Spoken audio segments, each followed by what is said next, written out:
the Sports Stop with your hosts, James, Atticus, and Evan. Only on WSJU Radio.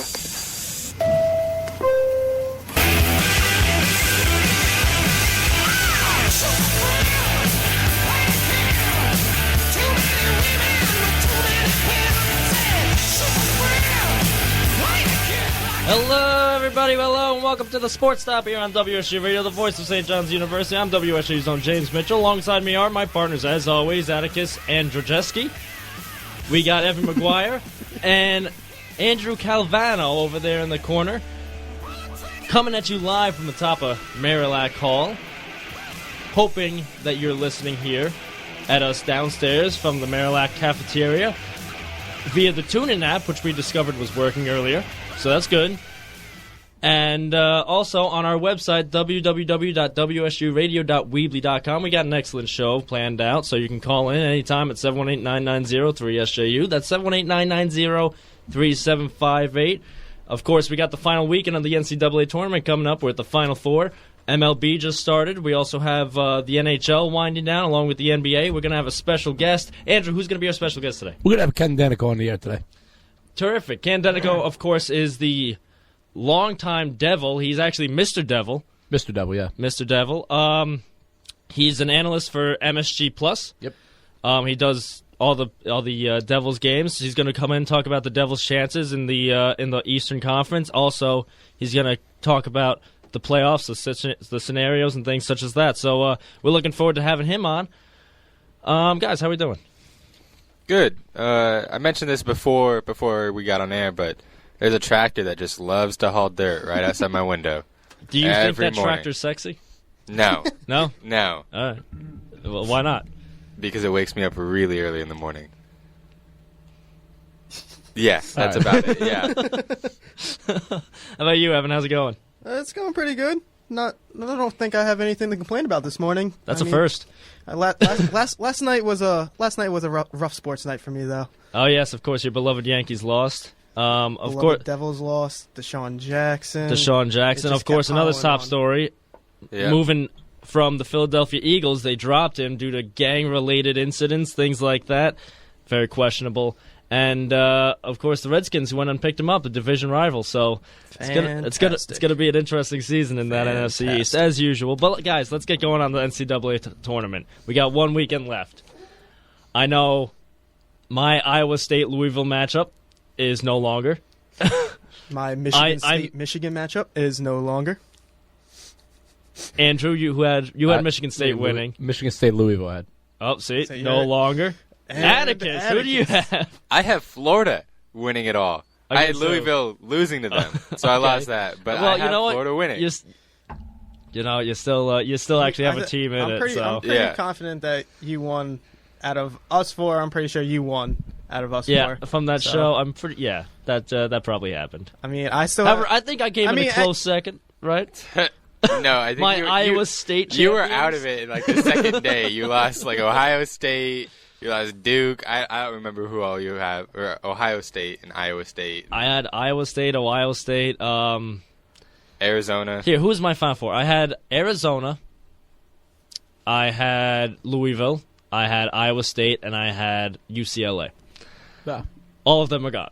So that's a bit of a problem for me. But I mean, I'm still looking forward to the Final Four. You got a number 8 seed and a number 7 seed in the Final Four this year. Yeah. Of course, the 8 seed is Kentucky, who blew past Louisville and Michigan. And Wichita State.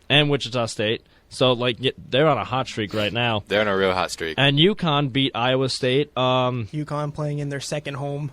Yes, they're going to be playing in the Garden this weekend. They played it last weekend. Now they're going to Dallas, of course. They're playing in Cowboy Stadium or AT&T Stadium, as otherwise known as Jerry World for Jerry Jones. The only way that Atticus might not win is if UConn can beat Florida. So go UConn for the time. Which it could happen. UConn has been looking very, very good lately. Hopefully Shabazz does some Kemba stuff. Yeah, Shabazz has been doing some Kemba stuff. They beat Florida earlier this year.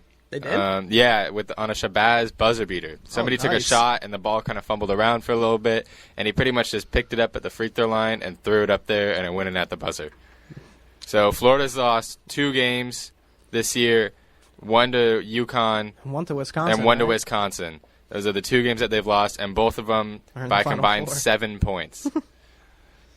I remember. I think that was the last game Florida lost was against UConn, wasn't it? Yeah. So that's going to be, that everybody's looking for a nice story. That's going to be the story of this game, at least. Yeah. I think it's going to be really interesting if Kentucky and Florida get through, because Kentucky's lost 3 close games to Florida this year. So it's going to be interesting if they can finally pull out the 4th one, or if Florida's going to sweep them in a 4-game It's really hard series. to beat a team 4 times in a year. Yeah. Especially a Kentucky team that's coming into their own right now. They've really been hot lately. Now, yeah. Atticus, I remember from that first show when we were doing our picks, you would tell me the SEC championship game, Kentucky, Florida. Mhm. And Kentucky was driving until somebody slipped and fell. Yeah, Right? they had a chance to win it. I don't remember exactly what happened to Florida. I think that they turned the ball over at the end or missed a shot or something. Kentucky got the rebound with 20 seconds left. They called a timeout, set up a play, inbounded it. Well, they crossed half court, called a timeout, set up a play, inbounded it at half court, dribbled around a little bit. The guy started to drive at 5 seconds, I think it was, and he had a lane and slipped and lost the ball. So they had a chance to win. They did. And let's not forget, Kentucky was preseason number 1. Yeah, So- they were. True, too. They were preseason You number can't count them out that they're in this position saying it's luck, Yeah. it's a fluke, whatever. They were preseason number 1. They had the team. Calipari does his thing every year like he does. He's one of the best coaches in college basketball. He took this team and he led them right to where it's supposed to be. Now, I think the matchup against Wisconsin is going to be very interesting because Bo Ryan plays a tough game. This is his first time in the Final Four, so we'll see what he brings. I think if Wisconsin's on their A game, I think they go. But I think if Kentucky catches their slip once or twice in the game, I think it goes Kentucky's way.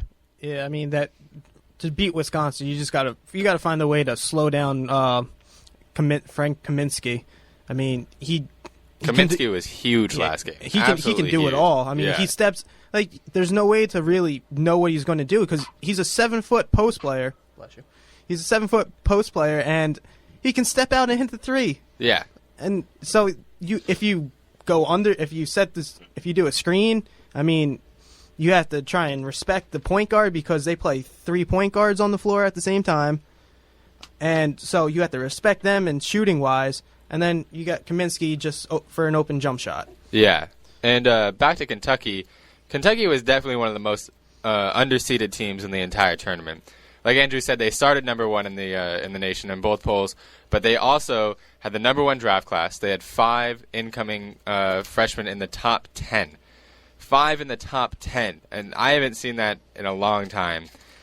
And they just had a couple bad streaks. I think what it really was is that it's 5 freshmen coming together, not really knowing how to play with each other yet. And as the season went on, they really started to get that chemistry together, and they really started to catch fire late in the season. As you can see, as they beat unbeaten Wichita State, they beat Louisville, who everybody said had the most momentum coming into the tournament, and then they beat Michigan, another great team who had a lot of momentum going through the tournament. Yeah, I was. I mean, the highest seed to ever win was number 8 seed Villanova, right? Yeah. That was what, over the 80s? Georgetown in 85. Yeah, that was in the mid 80s. Good for me. Let's go Yep. Kentucky. So I mean, it's going to be, history could be tied. I guess you can call that a tie. Yeah. Yeah. So, or you can have a number 7 going against a number 8 seed. When's the last time that ever happened? Or I don't has it know. ever I don't happened? think that's ever happened Yeah. in the championship. So I mean, that could be interesting to see, and it could be a lot of fun. Of course, the games are this weekend? yeah. I'm Final assuming Four on Saturday. Yeah, Final Four on Saturday. Then tournament's always on a Monday, right? Mm-hmm. Yeah. So I mean, we're gonna next week. Of course, we're gonna bring you all the all our expert analysis to going right to you next week on the Sports Stop. That's probably gonna be our top story. So right at the 11 o'clock hour, so you don't want to miss it. Call in with your thoughts on the Final Four: Kentucky versus Wisconsin, and then you have Florida going against UConn at 718-990-3SJU. That's 718-990-3758. Or you can tweet at us, of course, at SportsStop.WSJU. We're always looking at the Twitter. So, yeah, I'm excited for the Final Four. And, of course, it's going to be in Jerry World. You know it's going to be a show. Yeah. Everything's bigger in Texas. Yeah, but did you see the views of some of the? It's like $500 for 2 games sitting in the nosebleeds. Really, $500? $500 A ticket or like? I think for the 2 days, $500 combined. Oh, okay. So, and you're sitting in the nosebleeds with no view. Yeah, You can't. You won't be able to see the ball. probably not. Because Cowboy Stadium's pretty big. Oh yeah, yeah. But you will be able to watch it on the screen. Yes, That's true. Yeah. See, so you're paying $500 to watch it on television. Yeah, exactly. Pretty much. Okay. and But so it's a you can really, really big television. You can experience the atmosphere and watch it on TV at the same time. Yeah, I don't know if that's the best of both worlds. I think or... I'd want to keep my $500. You could pay $500 and pay probably a combined $100 in beers and food just to watch it on somebody else's TV. Probably, yeah. Yeah. Yeah. You could easily do that. So yeah, I'm excited. What else is going on? Anything else? See, with the final, there's only 4 teams, so there's less to talk about. That's the way I see it. Yeah. That's the way I see it. So next, let's go into golf. A little bit of golf news. Of course, we got the Masters coming up. When is that? Is that this weekend or next weekend? Next weekend. Next weekend. Yes, next It weekend. got a little less interesting though. It got a Tigers- lot less interesting. Tiger Woods, who just had back surgery to fix a pinched nerve, is gonna miss it. When I first saw that, I was like, oh wow, what an April Fool's joke that is. Oh well, no. I thought it was an April Fool's. Nope. I wish it was, but it's not. First time in, I think it said 20 years he's going to miss the Masters. Which is incredible. It can't be 20 years. I don't. It can't be 20. Well, might be. didn't he miss it during that whole whole scandal? No, he didn't No, miss he it. played. He played. He played? Yep. Wow, because That's when I thought he kind of took a year off during that whole thing. No, but I think he played, took, like, he played the the majority Masters. of the year. And that's when he tore his ACL or something. Is that when it was? Was that against Rocco? Or was that the U.S. Open? I can't That was the remember now. U.S. Open. Yeah, that was the U.S. Yeah. Open. Yeah. Couple, 08? 07, 08. Yeah, it was 07, late. 08. Yeah, the late. I'm not sure if it years. was ACL. I think it was a tendon. Yeah, yes, it was It was- something. yeah. Something. But that, again, that was probably the best round of golf I've ever seen. Oh, yeah. that was amazing by him and Rocco. That was fun to watch. It was. But now we won't be able to see him this week. The next weekend at the Masters, Phil Mickelson might be gone. Lefty. He had to be taken out of last weekend's tournament. So I mean, You're taking away two of the Two of the most faces- watched faces two of of the the fan game. favorites of golf. yeah, two of the American faces of the game. I mean, I know Bubba Watson won a Masters 2 years ago. I'm going to say Bubba wins it again this year. I don't know. I want to see him. I just see the tears coming down his face. I'm a big being fan so of happy. Bubba Watson. I want to see it. I want to see Bubba. But I mean, Do it for the golf boys. McIlroy, he's I don't. He hasn't really done He hasn't that been much yet. right since he got the number one Yeah. spot. I think he bounces back. I mean, That'd be my Masters pick. so there you go. I mean, it's not a bad pick, but Yeah. he doesn't have it. Like in any tournament, he just looks lost out there almost. My pick is going to be John Daly. with his outfits. With his outfits, he's going to blind the competition. Is Ricky Fowler in the Masters this year? He should be. He should be. Then Yeah. there's the pick. Ricky Fowler. Who else? There's Hunter Mahan. They have I love how we're only naming the golf boys the golf right boys. now. You guys know what the golf boys are? I don't think I'm aware of the golf boys. Okay. Oh, you don't know Do the what golf they I are? don't know what the golf All boys right. are. If you look up golf boys, OH. Oh. You could probably just look up Yeah. golf boys Look up golf boys. on the It's- YouTube.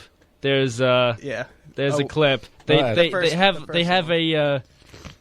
The have a music video. Featuring Ben Crane, Ricky Fowler, Bubba Watson, and Oh, Hunter wow. Mahan. Yeah. yeah. And you should see these outfits that these guys have. You Bubba should- Watson's got no shirt on and just suspenders. He's got that overalls. farm boy. Yeah, He's got yeah. the farm boy Yep. in him. We got to put that on YouTube. We got to share it with everybody because that's one of the greatest things in golf history. It's kind of like the new generation of the golfers coming together in celebration of the game. Yeah. And I guess you could say that. You would never see yeah. somebody like I Phil mean, Mickelson doing something like this. No. I mean, these. It's just so great to watch because they didn't get recognition until I mean, It was one tournament, and they had like 500, maybe like 100,000 views before, and then one tournament they started talking about the golf boys, and immediately it blew up and was over 1 million right after. It's right now it's currently at 6,900,000. And they also 6.9, yeah. Yep. and golf boys had released their second song. They do have a second song. Was it I mean, 02 or something like that? 2.0. yeah, 2.0? 2.0. I mean, Atticus, you watch it. It doesn't have sound, but you can see how ridiculous. Yeah, It it looks incredible. Their dance moves are amazing. I'm very impressed by Ricky Fowler's little go he's got going on. yeah, there. right. little Indian chief neckwear there. Right. So I mean, we'll definitely put those up for you fans on the Twitter. That would need to entail you to follow us. So we're always looking for followers. You know, why not? We're sharing sports news and funny stories. All right, so there's golf news. It's going to be a tragic blow. I mean, we all know that a tournament without Tiger usually doesn't get the right ratings. No, And the a viewership tournament- just absolutely. And drops. a tournament without Tiger and Mickelson. Yeah, that's Yeah. I mean, Mickelson isn't out officially, but I mean he's ailing with an injury, so Yeah. hopefully he can get over that, so we can have at least one of the faces of golf in, at least American golf. I can't stop looking at that. That's so funny. But let's go to NFL news. We got Deshaun Jackson news, former Eagle great. Of course, cut by the Eagles due to gang-related incidents. Apparently, I just remember talking about this last night with Evan, and I was like, so the Redskins might be looking at Deshaun Jackson, and Evan was like, no, they won't pick him up, no. Nope. It wasn't official at the time. Nope. And then I woke up this morning, got a text from ESPN.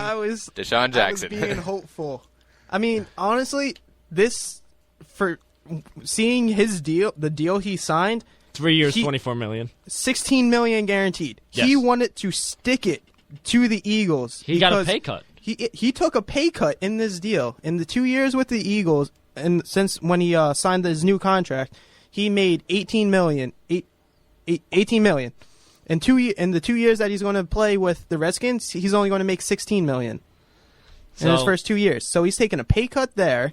I mean, He just wants to play the Eagles and stick it to him, and he's going to because probably our secondary is not good. no, they're not, going to. He's going they're to an torch ugly. them. They're an ugly secondary. I mean, now this is a huge blow because now who the Eagles have on wide receiver? They got Jeremy Maclin. Yeah. and Riley Cooper. Riley Cooper. I mean, clearly I mean, we're going Macklin's an injury prone. He's just coming off of a torn ACL or our something. Yeah, like he that. was out third wide all receiver, season. Our third wide receiver is Brad Smith or somebody. Jeff Maul. Like, come on. I Like, mean, clearly they're going after a wide receiver in the draft. yes. I'm hoping they're not going to go first round because there's a lot of. I good mean, where wide they are, receiver what? depth. They're in like the mid to late 20s. They're one pick behind Green Bay at the they're 23rd. 23rd. 23rd, yeah. 23rd. 20. I think it's 22. I think the 22, Packers have 21. So 'Cause I was looking up a mock draft yesterday just to see, and they have the Eagles taking either Marquise Lee or Beckham. I mean, Odell Marquise Lee, Beckham. you can probably get him in the second round. That's what I think, because there's such a good draft of wide receivers. I found if they want to replace Deshaun Jackson and Marquise Lee is not there in the second round, there's this guy from Vandy, Matthews. He has like a 4.3 something 40 time, and he's 6'3". He's better sized than Deshaun. Good speed. I mean, if you want to replace him, I think that's the guy to replace him. I mean, I'm looking at the depth chart right now, and it still has Deshaun Jackson on the Eagles right now. Yeah, it does. But right behind him is Demarcus Johnson. Oh, fantastic! Who is amazing. He's a great player. I remember watching him at Tulsa, and he was just lighting people up. Yeah, out except there. for the fact that he's smaller than Deshaun. He's smaller, but he's really quick, and he's a really good and player. Deshaun's small. Yeah, Deshaun is small. Demaris is smaller, and his hands are not what they thought. But it'll be interesting to see what happens if they do throw him at a number one spot. They're not going to throw Demaris out there. Yeah, you I just mean- saw that.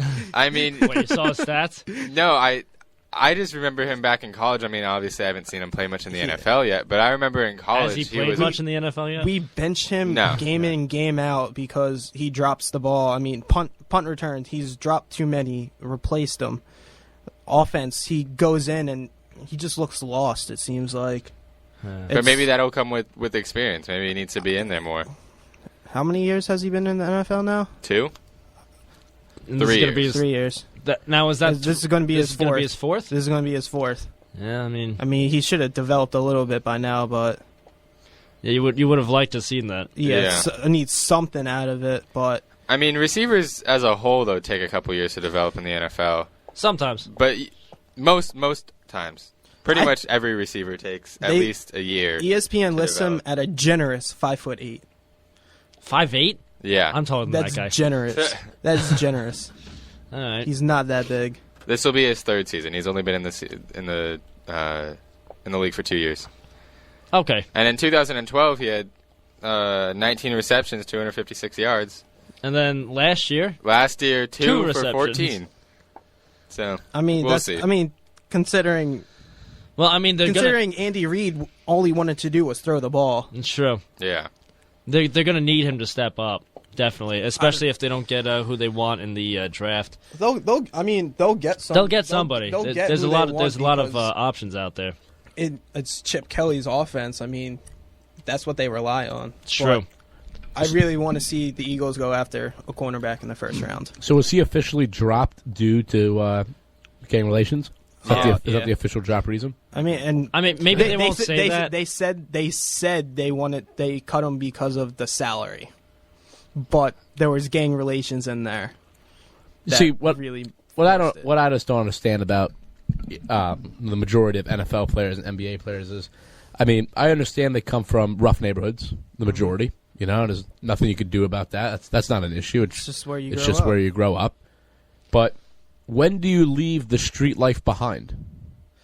Is the $10.5 million contract not enough to get you out of the gang? Well, Right. the thing with Deshaun Jackson that they're saying is that he had his own record label, Yeah. and a couple of the people on the record label were involved in a murder. Were involved in a gang-related murder. So the thing to me is that, like, Deshaun Jackson's making he's making millions of dollars, right? And he decides, hey, I want to start a record label. I want to start a record label back home where I can help get like people off the streets and everything. I mean, this is all speculation, but Yeah. but maybe he has a couple of his old friends come onto his record label. And I understand that. You know, he wants to be an entrepreneur. That's no problem. Mm-hmm. But maybe it's not the smartest thing to put that under your name. Yeah. Maybe you put the money somewhere else. Tell your buddy, hey, you start it up, but here's my investment. You know, it seems to be in these two sports, you know, the NFL, the NBA, where there's the gun violence and the drugs and the what. You know, when does it end? When does the street life end?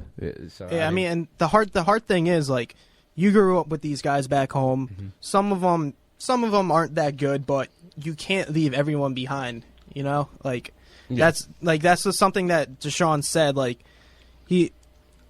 you go in the off season, when you go home, you're not going to go home to nothing. There's always going to be a couple guys there that you're actually going to hang out with. Sometimes I would hope he's not going back home. I would hope he's staying in his mansion, I think not in the streets. I think that rap label's in California, so so he is going back home. Yeah, good enough. But I hope Deshaun does good against the Cowboys and the Giants and leaves the Eagles alone.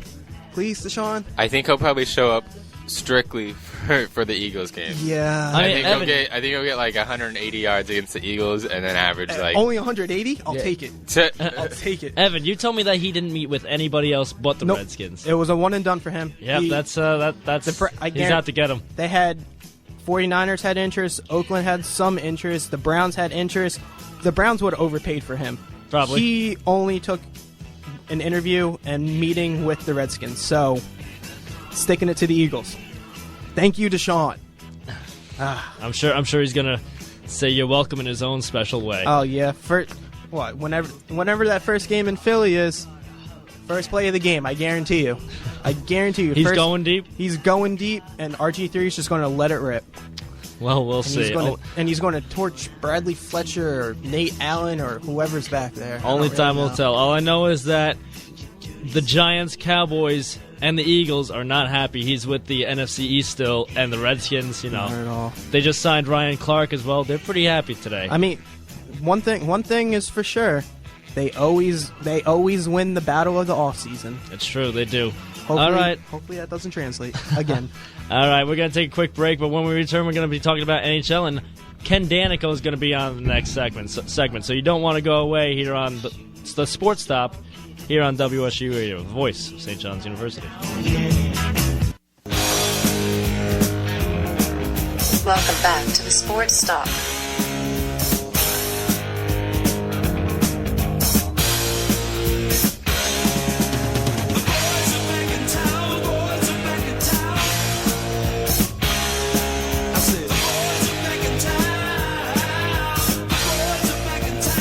Yes, we are back in town right here on the radio from atop Marillac Hall here on WSU Radio. I am James Mitchell. Alongside me is my partners Atticus Andrzejewski.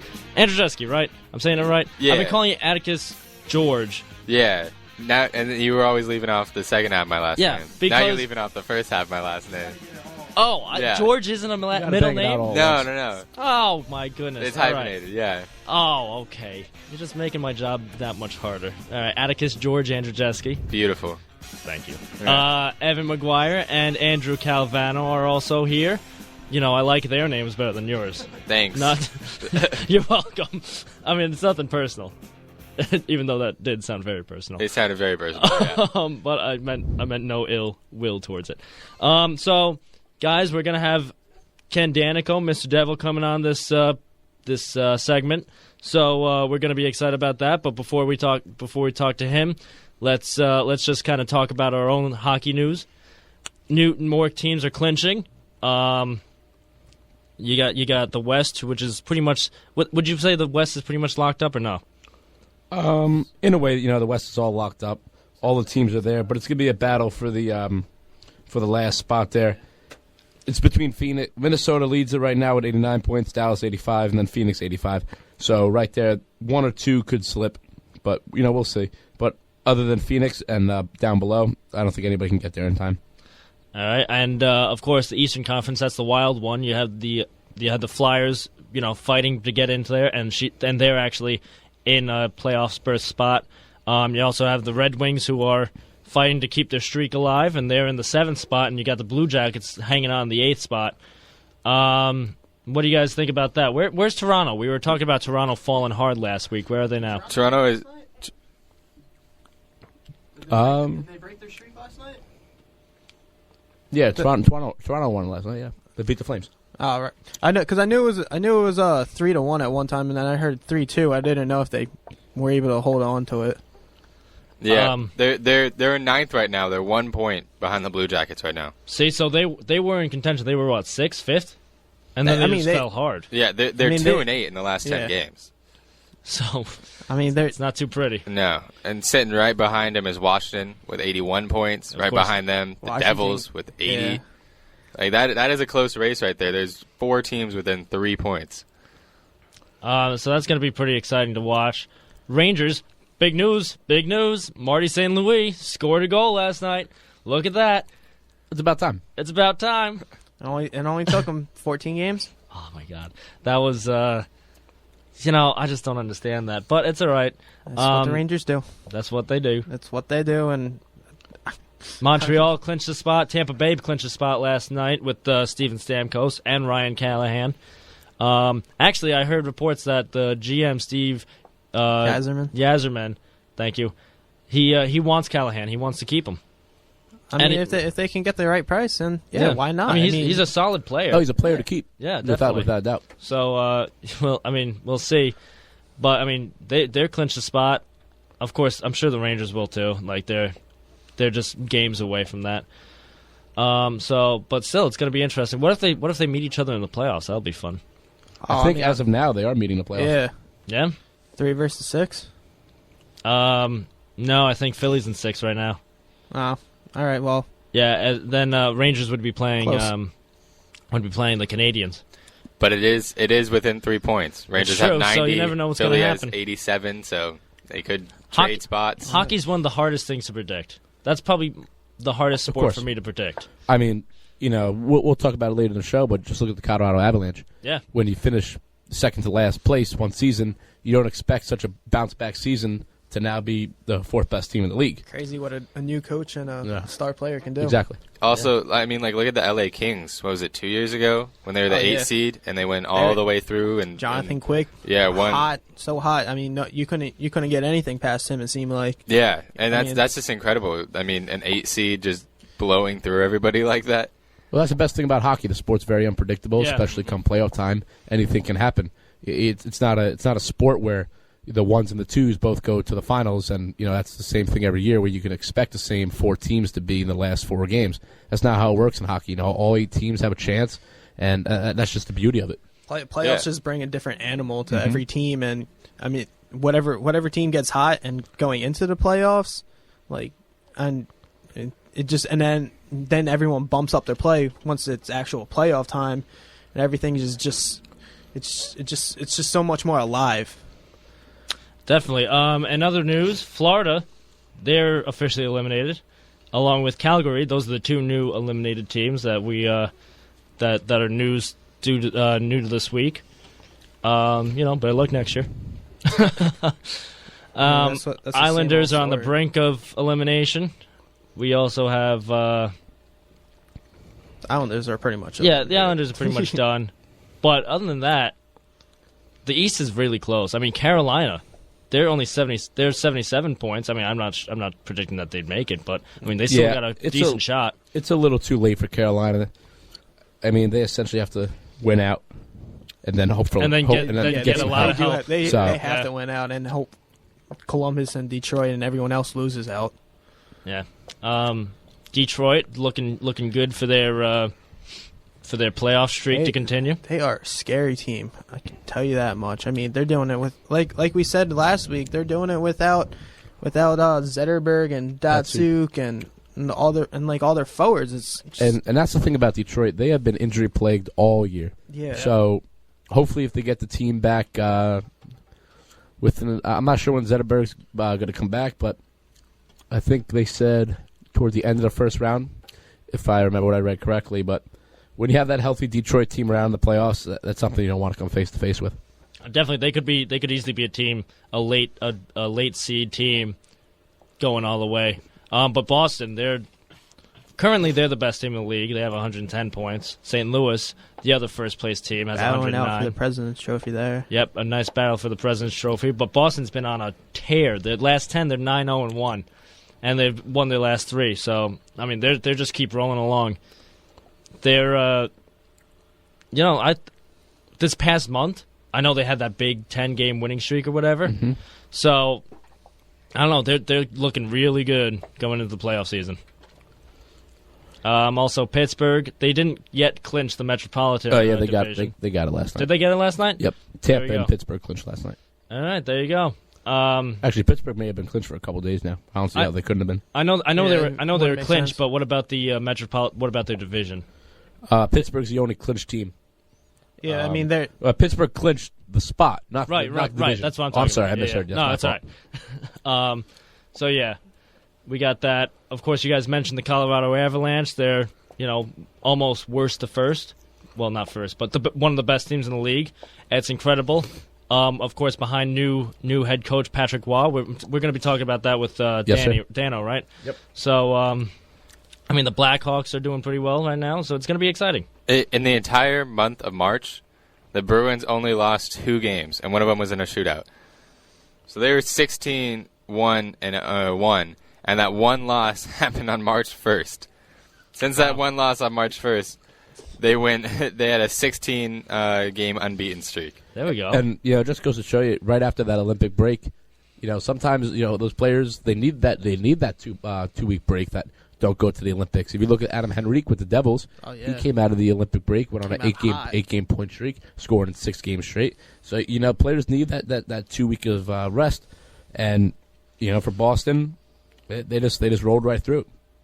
Yeah, like I said, I can't say it enough.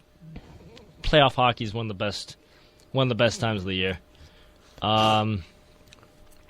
I mean, even though St. Louis, San Luis, I apologize, San Luis of the New York Rangers hasn't scored a goal. They're still going. He scored last night. I mean, yeah, that's right. We mentioned that, but since then, but I mean, not since. You know what I'm talking about. Yeah. I got you. It's early, man. Actually, it's not. It's not really. I have no right excuse right now, but I mean, they're still going in there. They're still winning some games. They're a very defensive-minded team. We went over this last week, so I mean, they have a decent shot. But against a team like the Bruins and the Penguins, I'm not so sure about that in the playoffs. But like we said, you never know what's going on. Everyone has a shot against the Penguins. Their defense is so suspect. Andre Fleury is really hit or miss, isn't he? Marc-Andre Fleury. You don't like saying everyone's full name. You really don't. That's his last name. Yeah. Andre Fleury. But I don't. Just everybody when they talk about him says Marc-Andre Fleury. But that's his first name. But but it like comes as a package. All right, listen. If I listen. If I go Jeter, who do you think of? Derek Jeter. Thank you. Because everybody knows him as Jeter. But Marc-Andre Fleury, just everybody calls him Marc-Andre Fleury. See, that's it's baloney. an entire name. So, I mean, he just doesn't like to say everyone's full name. He really doesn't. But this is going to be really exciting. The stretch down the end is going to be really exciting. There's a lot of really close teams coming up, or a lot of really close teams, especially in the Eastern Conference, like we mentioned. Oh yeah, absolutely. I mean, it's every matchup seems like it's going to be pretty good. Yeah, like as going in right now. So I'm pretty thrilled for the hockey playoffs. Of course, I always love NHL playoffs. I don't get a whole lot of chance to watch the season while it's going on, but I certainly love watching hockey playoffs. All right. Without further ado, we are going to introduce our special guest. It's going to be Ken Danico, of course, the analyst for MSG Plus. He does all the Devils games, Mr. Devil himself. Dano, it's James Mitchell from the SportsStop. How you doing? Can you hear me? Oh, hang on. That could help. Sorry. Ken, are you there? You got me? Yeah, we got you. Sorry. My mistake. All right, No Mr. problem. Devil, how you doing? I'm good, pal. How you doing? I'm doing A-okay. We were just talking about a little bit about the playoff situations, things like that, but let's go into Devils because you are Mr. Devil. They're still in it by, they're just hanging on there, but they're kind of struggling. They just lost against the Islanders and the Sabres. What do you think's going to happen with the Devils right now? Well, obviously they got their work cut out for them for sure, but and we all know, we rehashed it umpteen times on how the shootout has really hurt them this year, but they've gotten points in their last 5 games, so they're still hanging around. They're going to need a real good run here, and maybe even have to win the remainder of their last 6 games, but they've been getting a little bit of help, which they need as far as some other teams losing. So they still believe if they get on some kind of roll, and I think you have to believe that way, that they can have an opportunity, but we all know it's certainly going to be difficult. And look no further than the shootout loss has been tough. It is what it is, but I thought they finally had their first shootout win last night, certainly scoring a couple of goals.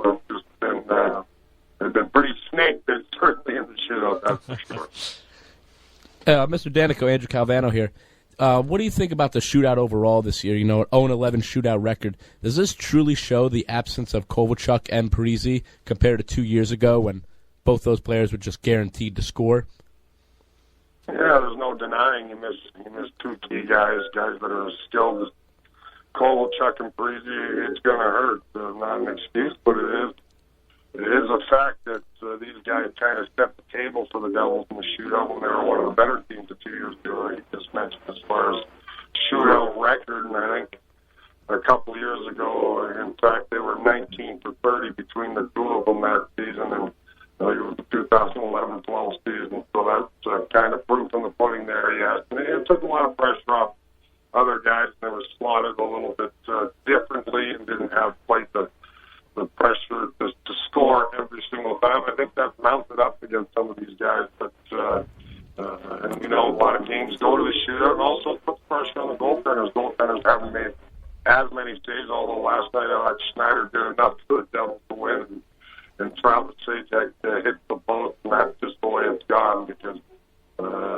That one he beat the goaltender, and they thought they finally got off the schneid here and finally broke this streak of shootout losses. And I think once they break it, they could go on a roll and actually win some of these games. But right now it's getting late, and they gotta find a way to win in regulation. And last night I felt they could have been up 2-3 goals at the time, and they ran a pretty good young goaltender to play great. And that seems to be happening to Devils far too often this season. But there's still life until you're mathematically eliminated. You got to believe and think you can get the job done. So it will be interesting down here, but yeah, no question, they missed both the second first team when it comes to the shootout and a lot of other areas to happen.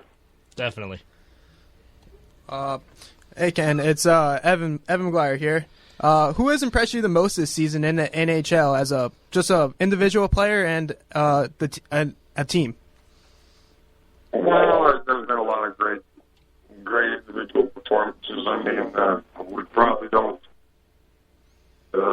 we probably take Sidney Crosby for granted at times. I think certainly when you look at his production, he just hit the 100-point mark, and the Penguins have gone through a lot of injuries, but he's just that good. So at times you expect that from him, but again, he's had a terrific year. And when the Penguins certainly have been banged up, he has carried them from an offensive standpoint.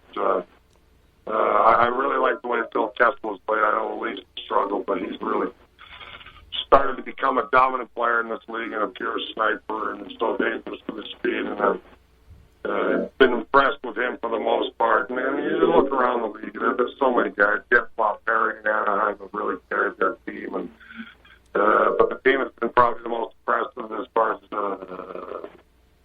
the way they've played as of late in all season long is the Boston Bruins, certainly, and they're a very well-balanced team. Patrice Bergeron, such a complete player, maybe the best all-around player in the game right now, and he's been real hot for them.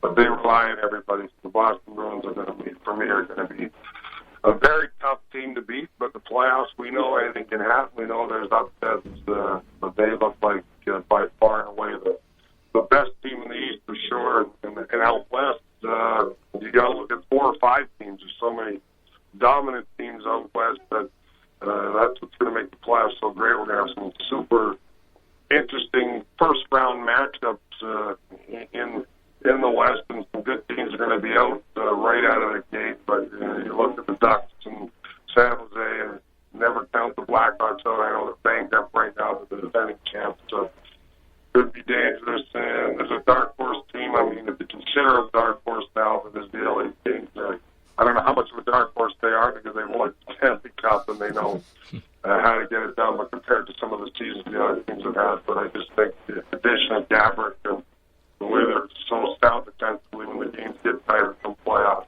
the other team's going to be awfully dangerous. So there's a lot of teams out there, but that's what makes these Stanley Cup playoffs so interesting and so intriguing along the way. And I'm curious to see if anybody can beat the Bruins, certainly out east anyway. Definitely one of the best postseason sports, in my opinion. And you did mention the Brewers. They're the hottest team in the league right now. Could you explain the importance of getting hot going into the playoffs? Could that be a bad thing or anything like that?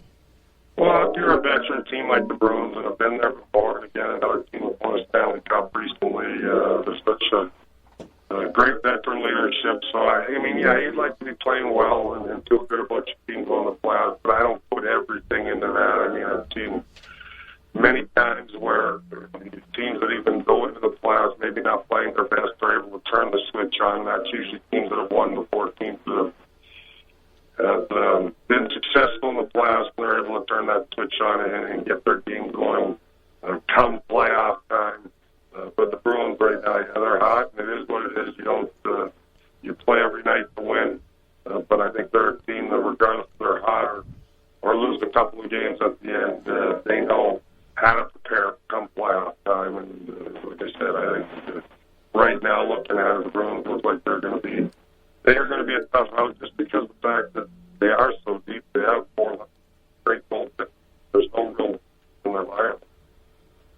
And yeah, definitely. Obviously, the Bruins are one of the hottest teams this year, and like you said, coming off the recent Cup victory, they're going to be a tough team to face in the month of April and continue on in June. Speaking about hot teams, let's move out to the West. Colorado Avalanche. I mean, a complete turnaround from last season, finishing second to last place, winning the first pick in the draft lottery, taking Nathan MacKinnon. How does the addition of Nathan MacKinnon and bringing in a coach like Patrick Waugh, who you've played against for the majority of your career, how do those two combine and the chemistry? Just explain the turnaround of Colorado if you can. Yeah, well, I think it's tough to explain. I don't think anybody expected them to be as good as they have been, but if you look at their roster, there's just so many good young players on that high club. They're such a fast team, exciting team to watch. You mentioned Nick McKinnon. He's been everything is advertised, and no question, understandably why he was the number one pick in the National Hockey League draft last year, having a great year, and looks like he will win the Calder Trophy for sure as Rookie of the Year. But their team that led by a new coach with a lot of fire, and Patrick Waugh's done a terrific job. You have to give him a lot of credit. I don't know what to expect from Colorado come playoff time. I mean, we'll see if it's too big of a stage for them with all these young guys. That's something that remains to be seen, but they're a team that believes in themselves. They have a lot of speed that I mentioned, a lot of skilled guys, and their defense has played much better than anybody anticipated. That was where I think a lot of people thought there was a weakness, and then they've gotten great goaltending from Varlamov, who's been outstanding this year, because on a lot of nights Colorado gets outshot and maybe outplayed, but they get the saves when needed, and then they get the timely goals because of the skill level they have up front. So they're going to be a fun team to watch in the playoffs, and nobody better take them lightly, because it's a team that believes that they can do some things, not just in the regular season, but come playoffs. But it'll be interesting in how they handle it, and I think we'll see that in the first round. How they handle with not a lot of playoff experience. Are these guys capable of continuing what they've done in the regular season and this magical ride that they've been on, and it has been quite a turnaround, like you mentioned. Yeah, definitely. We'll love to see if the chemistry continues throughout the playoffs. Obviously, like you said, it's been a very fun team to watch this year. We'll see. I mean, not too many veterans on the team, but we'll see if the group of young guys can get them to where they need to be. Yeah, no, you look at all the guys they have, and some of the young guys have been in the league a few years now. Landeskog certainly, and Matt Duchene, he was injured, and they certainly need him healthy going into the playoffs. And O'Reilly's done a terrific year, so there's just a lot of good players. Paul Stastny, who's a veteran guy that they're going to rely on heavily come playoff time, has had a real nice year as well. So it's going to be interesting. But Patrick Waugh's experience, obviously, and his pedigree in winning 4 Stanley Cups and having that experience and understanding what it takes to be successful in the playoffs, they'll certainly be relying heavily on his leadership behind the bench. And if these guys are a little raw as far as playoff experience, he's a guy that maybe can lend that experience and really help these young Avalanche players with tremendous skills. So it's going to be a lot of fun, but Patrick Waugh and the rest of their management team deserves a lot of credit over there. They've done a terrific job handling these guys. If the playoffs started today, who would you see in the Cup final, and who do you think would win it? Oh boy, I mean, there's always surprises, and it's usually never nobody that we expect. Last year was probably the first year in a long time that a lot of people said it could be Boston, Chicago in the Stanley Cup Finals, and that's exactly what happened. And you don't see that too often, because it's usually teams that we don't expect, or at least one team that we don't expect. But if you're putting me on the spot, I would say right now I would go with the Boston Bruins out east for sure. I think they're a team that just going to be real difficult to match up against for any team come playoff time.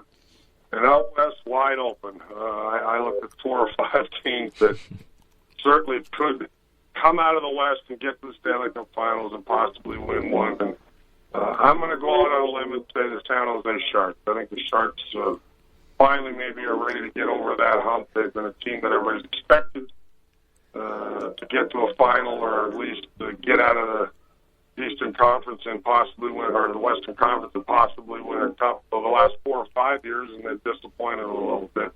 But I think maybe the San Jose Sharks, it's their year, and they find a way to get out of the West and get to a Stanley Cup Finals. But it's going to be tough. That one's a coin toss. There's just so many good teams out there. Yeah, and we've been stressing that for the last 2 weeks. Honestly, we can see anybody 1 through 8 out of the West coming to the Cup Final. I mean, it's all about getting hot, and if you look, there's 8 quality teams here. I mean, you could realistically probably pick 5 out of the bunch and say one of those is going to go to the Cup Final, but anything can come out of this West compared to the 8. And then you look at the Minnesota Wild. I mean, they're ready to take the next step. Yeah, they're playing pretty good hockey. Definitely ready to rock and roll out there. A lot of good players over there. So they're certainly hoping to make some noise come playoff time. But it's going to be great to see, great to watch, and a lot of anticipation, especially out west, in my opinion, because of the fact of what you mentioned, all the talented teams out there, and who gets a break and who stays healthy is going to be a big factor. All right. Yeah. Always exciting in the NHL postseason. Definitely going to be a fun couple of months to watch. Well, Mr. Danico, we thank you for calling in on the show and talking some hockey with us. We really appreciate it. All right, guys. My pleasure. Have a great day. Take it easy. Thanks, Ken. All right, bye. All right, Mr. Devil, Ken Danico. Great to have him on. Our first interview here on SportsStop. Of course, I tried to look for him before the Olympic hockey games, but he never got back to me. He's a busy guy. He's an analyst, of course, on MSG Plus and things like that. But no, it was great to have him on. Now, officially, he's a friend of the show. Oh, yes. There you go. All right. So, that was a great segment. Of course, we had the interview. But now, next segment, we're going to do our dum-dums. So I hope everybody's got one. Or at least can find one in the next, 5 minutes. And and then we're going to be talking about the MLB season. The opening day just came and went. Always a great time of year. So you don't want to go away. You'll be hearing a lot from us, especially in the next hour. And hopefully you get your lunch, sit down, and keep listening. All right, stick around.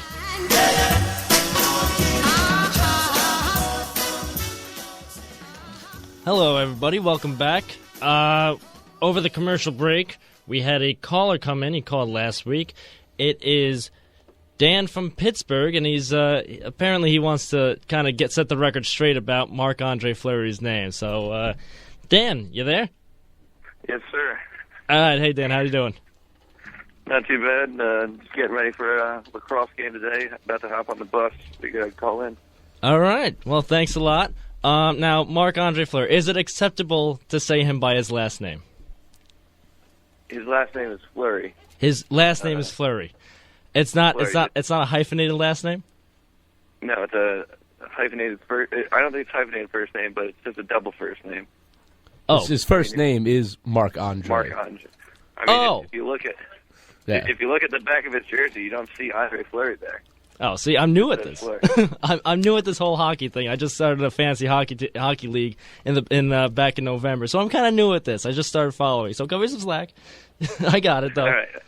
I mean, I'm just saying, like, if you look at the NFL, you see Dominic Rodgers-Cromartie. Right. He has both last names on the jersey. So when you look at the old 2-9er in net for the Pens, it's Fleury on the back there. It's just Fleury on the back. All right, gotcha. He's French Canadian, so I mean, you got to cut him some slack. All right. Well, just a communication breakdown. I got it. But, I mean, he's nicknamed Flower by the guys because Fleur is French for flower, so that's his nickname on the team. And I mean, Pens are going through a bit of a rough streak right now. 2 quality wins against Columbus, who's vying for a wild card spot, and also the Blackhawks, avenging that 5-1 loss in the last Stadium Series game. But I think they need to figure it out and get on a ride like Danny was talking about before. You got to get hot going in the playoffs, and right now they're having some breakdowns as far as systems are going. And I know they have the injuries and all, but as a fan, I'm a little bit worried that we might be entering the playoffs with the breakdown like we did when we had to play Philly in the first round in 2012. Yeah, you don't want to stumble into playoffs, especially this year. I mean, you guys would be with the number 2 seed? Detroit. number 2 seed, and it looks like we'd be playing the Red Wings right now. Yeah, And so we split the season series. And the Red Wings are no easy task. yeah, Red Wings are tough.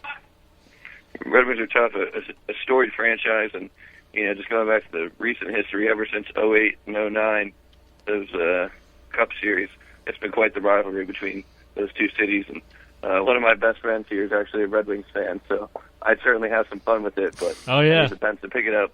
I need the Pens to pick it up in these last 6 regular season games in order to give me some confidence in order to chirp him. Yeah, oh yeah, I know all about that. All right. Well, Dan, thanks for the call. You on the lacrosse team? Or you just? Yeah, I'm a 2-sport athlete here at the College of Worcester. Play football and lacrosse.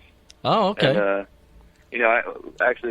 we plugged your show last night on my radio show here at school. Oh well, thank you very much. You guys a little advertising. We haven't had anyone like Ken Danico on our show yet, but that's awesome that you guys got that, and we'll try and get an alliance here between the Worcester and St. John's radios. All right. Now, what's your show's name? Plug yours. We are Arm and Leg Sports. We're Tuesday nights from 8 to 10 p.m. And if you go on iHeartRadio and search Woo 91, it's WCWS, the College of Worcester radio station, and we're some of the best sports talk show on this side of Mississippi, except for you guys. Well, see, there you go. All right, I like this little alliance we got going on. All right, so now we're going to record this. We're going to put it up on the YouTube so everybody can hear it. Last week we had 7 views, so all 7 viewers they can hear it. But we'll get it going. We'll make a pact and we'll get going right to the top. All right, thanks, guys. All right, thanks for calling. Have a good one. Roll Scots. All right, Dan. Now he's a 2-week caller now, so that's Dan is a 2-week caller. Yeah. We always appreciate his calls. Definitely. He runs the sports radio out there, the College of Worcester out there in Ohio. And like Dan said, you can go to iHeartRadio.com and search Woo 91. Always welcoming call-ins. I'm a frequent caller. So, it's a great show out there, and he shouted us out last night. Get a couple more viewers out there from Ohio. It's 8 to 10, right? 8 to 10 on Tuesday nights. Yep. All right. We got Troy in here. Troy, how's it going? It's going pretty good so far. Happy with the MLB starting up now. Oh, yeah, definitely. You're a Yankees fan, right? Yes. You weren't happy with last night's outcome? Not really, no. Not the first 2 innings, definitely. All right. Well, this is the MLB segment, so you're in the right place.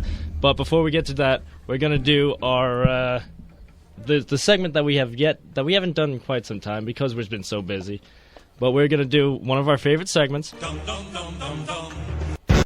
the Dum Dums. All right. So guys, of course, if you haven't listened to the show, somebody just didn't get it all right this week, or past 3 weeks. I'll bring it back to the past 3 weeks because we didn't do it the past 3 weeks. So, guys, who we got? We got any dum-dums right now? Andrew, you got one? I know you got a good dum-dum, so why don't you start off? All right. I got a dum-dum. This one's going to the Mets. This was, and it's not what you guys think. It's not opening day or anything like that. It's not blowing the save in the ninth? No, because that's going to happen. I mean, it's dumb all the time. It's just, but if I say We're it talking about how great they were on opening day, though, so... I mean, they do have the best record on opening day. All right? They are 34-19. That's the best winning percentage on opening day. After losing their first 8. They won their first World Series before they won their first opening day. All right? Don't get me started. It's the last game of the season we can't win. But, no, this is going back to spring training. Dice K was pitching. All right? That's a dum-dum in itself. No, he did well. In fact, he pitched the first inning, and he struck out the side. So the Mets tweeted out, Dice KKK. God. They immediately deleted it. Of course, the KKK being the racist organization back in the 60s and 70s, mainly in the South. They, well, okay, we're still on the air. They tweeted out Dice KKK, and then they immediately deleted it, and then said, sorry, that was unintentional. We're glad he struck out the side. So, the Mets Twitter. Hang on, let me do that again, because that was low. And it's always fun to hear. That's right. So, that's my dum-dum. Anybody else? Yeah, mine's not as good as yours, but FIFA hit Barcelona with a 14-month transfer ban for illegally recruiting under 18 players, which I think is just it's crazy and weird. and Aged funny. under 18, right? Yeah, aged under Okay. 18. Yeah. You said under 18. I'm not sure if there was a recruiting limit. Oh no. Just aged under 18. So they were getting like teenagers, like high schoolers and whatnot, to come to Barcelona and play for FC Barcelona's like lower squads. And Gotcha. moving like their whole family out there. So who's the dum-dum? Barcelona. Can't do that. You can't get underage players. Evan, you got one? I was watching TNT last night, the basketball games, and at the end of the show with Kenny, Shaq, and Chris Barkley? Webber. No, Barkley's not there? Well, yeah, Yeah, and Chuck. yeah. Chuck was there, but and they were showing I guess Shaq has some type of program, Shaqton a Fool or something like that. Yeah. And they were showing highlights of it, and it was Shaq trying to hit like an 80-mile-an-hour pitch from an automatic pitch thing. Right. He went 1 for 9 on that. He looked horrible swinging. Barkley, don't even get me started on Barkley. Oh, he's a knucklehead. And then Kenny Smith, Kenny the Jet, was trying to take a penalty kick, and I don't think the ball even got to the goalie. So what? The whole segment? The whole TNT cast. I was in metaphysics the other day, and my professor he's gone on rants before about like 40-minute rants about like why he hates CGI in movies and whatnot. But the other day he just went on like a 15-minute rant about why he loves Charles Barkley, and it was the weirdest thing in the world. You can't blame him. No, he was like he's an intelligent person. He's a really really intelligent, and he named like everywhere that he went. He was like he played at Auburn. And he played for the Sixers and then was traded to the Suns. And it was just like naming his entire career. And I was like, what? This is crazy. Like, you do not seem like the type of person who would be it's a metaphysics professor. Yeah, who enjoys like doing yoga and like hates CGI. Reads all like, about Plato and Socrates, things right? like that. And loves Chuck. Yeah, there you go. That's funny. How about you, Andrew? You got one? Well, my dum goes to the my favorite MLB team, the Toronto Blue Jays. There you go. And first at bat for Jose Reyes. Just nice little bloop there in the center field. Easy out, no problem. And rounds first base. And, that's where the Blue Jays season's headed right now. Not sure what he pulled. They said it was a hammy. He's had those muscle injuries in the past. Eyeing a mid-April return. But, I mean, first at bat of the season, Jose, come on. You got to icy hot your legs before the game or something, buddy. Come on now. At least stretch. Yep. I mean, I thought it was just being at the Mets that he was getting always injured, but he's continued to get injured his entire career. Yeah. How about Troy? You got something off the top of your head? I know you just walked in. I actually do. All right, there we go. Now, I didn't see this firsthand, but my dad, who turned 50 today, actually. Good for him. Happy birthday. Yeah, he texted me last night. He was watching the Marlins-Rockies game, I think, and he said the Marlins win, and their announcer actually says Marlins now 2-0 on the season and remain in first place after 2 games. So, See, there you go. Yeah. That's a fact. I mean, they are one of the teams who are on pace to go 162-0 right now. Oh yeah, just like the Mariners. The Mariners are on pace to go 162-0. So are the Astros. So are the Astros. Oh my goodness. It's a great start of the season right now. Yep. And so that's a great segue into our next segment. You see what I did there? Well, it's I liked it. 161 more games to go, but the Orioles are at the top of the AL East. There you go. There we go. There's your pick. Ubaldo yeah. Jimenez pitching today, isn't Oh, he? yeah. You ready for that? Win number 1 of 20. Here it comes. Oh, man. Tune in tonight, 7:05. They're playing the Red Sox, so that's a big AL East showdown early on in the season. Of course, everything in the AL East usually comes out right down to the wire. But, I mean, opening day, guys, it's my favorite holiday. And yes, it is a holiday to me. I went the past 3 years. Of course, this one really wasn't as good as the past 2 because of the L in the column. Again, on pace to lose 162 for the Mets. But, I mean, it's always great. It's just baseball's back. That means summer's right behind it. Oh, yeah, of course. And after this past winter, I'm sick of it. I'm sick of this winter, so I can't wait for summer to come. I just want that 60-degree weather, springtime weather, some baseball. Go out, play some wiffle ball. Yeah. Yeah, Just get in the baseball mindset. The official I can't wait. pastime of the sports stop, wiffle ball. Oh yeah. I'm looking forward to it because when we got the Mets here, who you guys know I'm a big Mets fan, and going to the Mets game tonight. Pretty excited about that. Bartolo Colon Seeing Bartolo Colon. Yeah. I cannot wait to see him run down the first base. I cannot wait to see it. So I'm pretty excited about that. I'm looking forward to them raising the apple tonight. And then, of course, I got my Mariners back home when I go back home for the summer, and I'm pretty excited for that. The team's playing well right now, and it'll be fun to get some of those cheap nosebleed seats and watch the Mariners hopefully win this summer. I mean, that's something that doesn't usually be said. No, it hasn't happened since like 2002. Listen, look, it's Seattle. You're looking at the standings right now. It's Seattle on top with Houston right behind them. Yep. Houston's only half game back of first place, ladies and gentlemen. The Yankees are playing today, right? Yeah. I think everybody's playing today on Wednesday. Yeah, I think everybody is, yeah. Yeah, so... Yankees throwing out Kuroda. Yeah, after CC's not too good start last night. The first 2 innings were just miserable. I mean, all around, not even, like, the defense, too. It was just so sloppy. Throwing the ball all over the infield, going into the outfield. I mean, if Brett Gardner doesn't back up a couple of times, I mean, yeah, who knows? It's still going to. It's probably would have been worse. Probably, yeah. I mean, it was just miserable to watch. Like I was not expecting for them to play like the Astros and the Astros to play like the Yankees. I mean, and I think the main concern is CC Sabathia. The past few years, his velocity has been going way down, and his average last night probably 89. Yeah, probably average velocity is 89. 4 years ago, he was at like 94. When I first saw that guy, but lost a ton of weight. That guy needs a hamburger. That guy needs some bacon. That guy needs a full chocolate cake. All right, that guy needs to get his velocity back. Therefore, he needs to get his weight back. Like when I first saw like the fastball, I was like, did he throw a changeup there? Because I mean, his changeup's only a couple miles. It's like an 86, difference. Maybe. It's 89 to 86. That ain't good. No, it's not even like it's.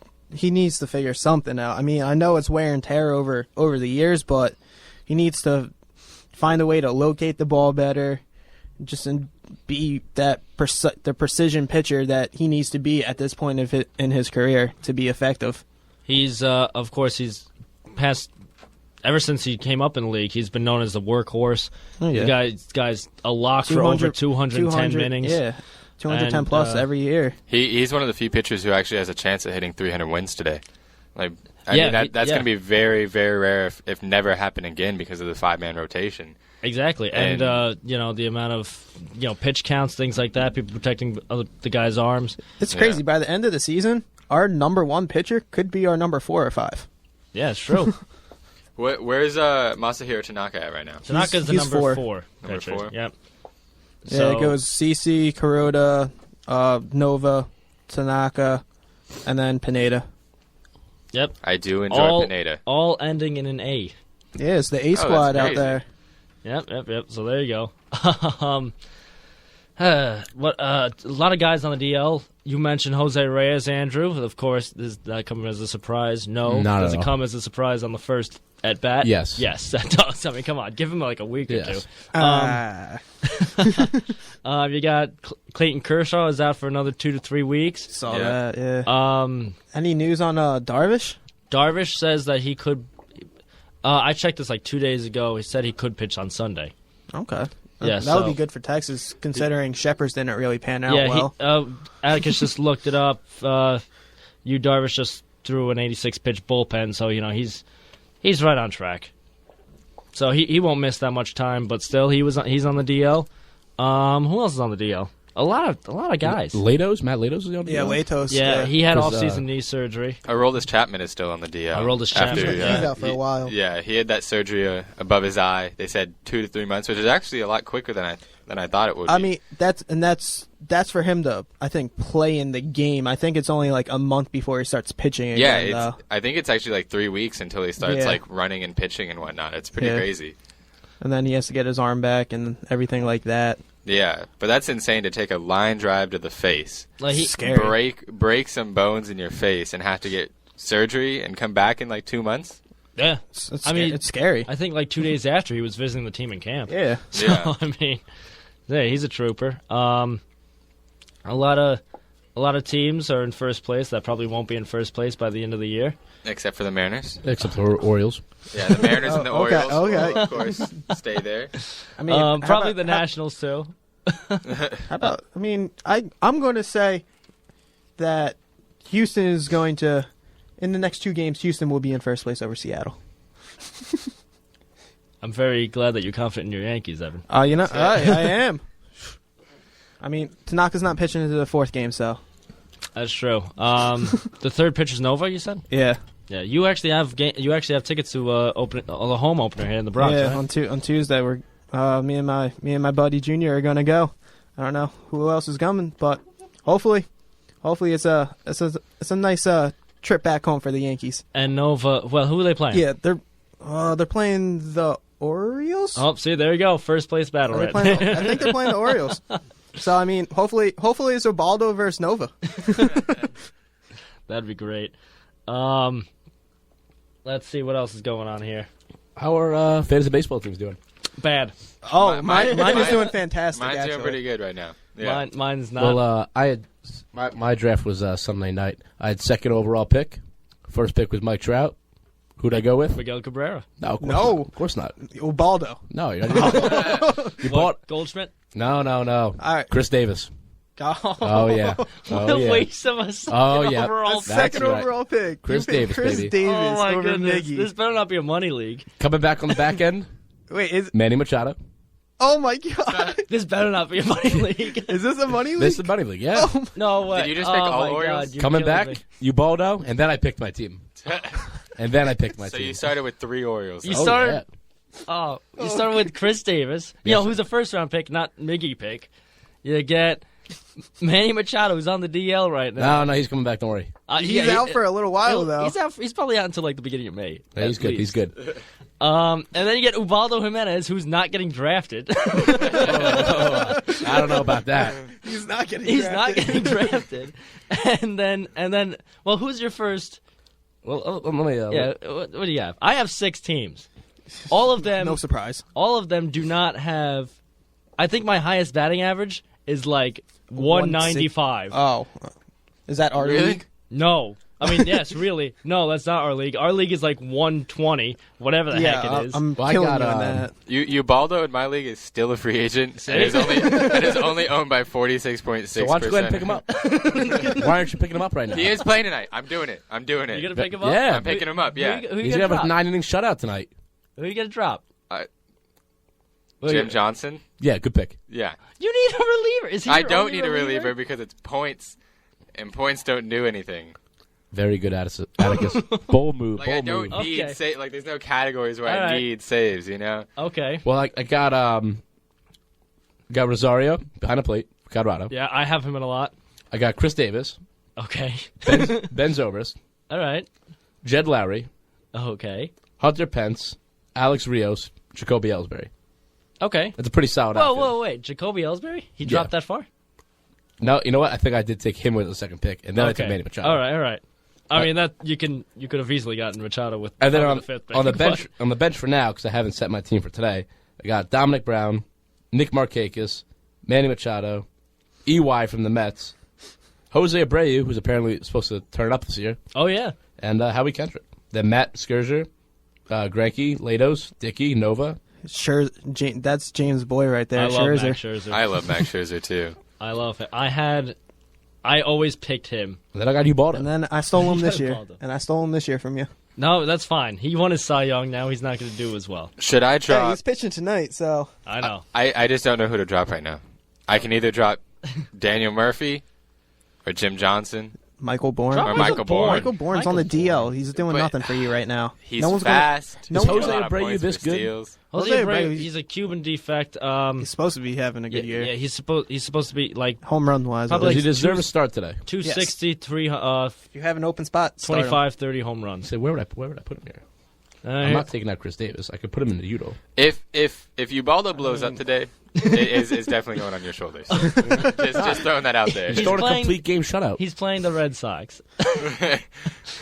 But I'm starting him. I'm starting him on your- Tillman shut down the Red Sox yesterday, so I mean, It's true, and Feldman shut down the Yankees. So so I mean, anything's all right. possible. So if Tillman shuts down the Red Sox yesterday and Ubaldo gets blown up, are you going to change your Cy Young to Tillman? No, Wait, what happened? I was looking at my team. Repeat what you said. Tillman shut down the Red Sox yesterday. Yes, sir. If Ubaldo gets blown up by the Red Sox today, are you going to switch your Cy Young pick to Tillman? Interesting. Tough. I mean, I'll just take. All right, we'll make Any Orioles? We'll make it easier. I have the whole Orioles pitching staff to win the Cy Young. That's my pick for the year. I should have said that last week. It'll be the first 5-time, Yep. 5-way tie Cy Young winner. They're each going to get 18 wins. Yep. It's ridiculous. In that case, they will win the World Series. Yes, Yeah, in that case, they will. if all 5 starters have 18 wins, that's automatically 90 wins. Just from your starting pitchers alone. Yes, there you go. So they got a good They have shot. a good shot to I mean, win the Atticus, AL. I would pick him up right now and start him. Who? Ubaldo. He's in my lineup right now. Very good. He's starting. What are we He's got arguing him. about? Attaboy. Sadly, he's already taken in the league me and James are in. Is he? Yeah. Oh, what a shame. Who has him? I couldn't pick him up. It's unfortunate. I know.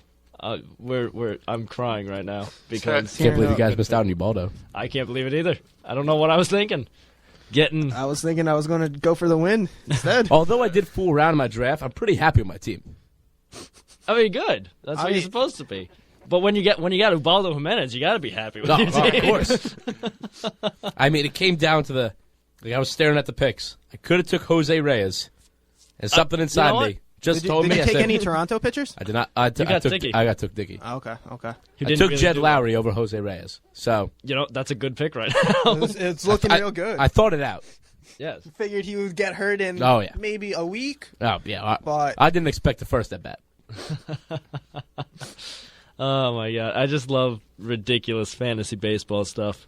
My dad's been a lifelong Mets fan, and so he's always drafting Mets, and he drafted Jose Reyes during our draft, and he told me immediately after, he was like, "Crap, what am I doing? What am I doing out here? Why did I draft him?" And then, sure enough, first he's on at the bat DL. on He's the on the DL. DL. Oh my goodness! All right, well, yeah, we got. What are the games tonight? We got the Yankees playing the Astros in Houston again. You got the Mets playing the Nationals. You got Bartolo Colon versus Gio Gonzalez. Get to see Bartolo Colon for the first time. Gio's going to tear it up. We got Seattle and Anaheim for the third Seattle game. and Anaheim for the third game. Who's pitching that? Let me check. I mean, after the top two, who pitched for the Mariners last night? I don't even remember who it was last night. Was it Iwakuma? No, because he's on the DL. Oh. Another DL guy. Yeah. He's got something wrong with his finger. Seattle's pitching Paxton. LA's Santiago.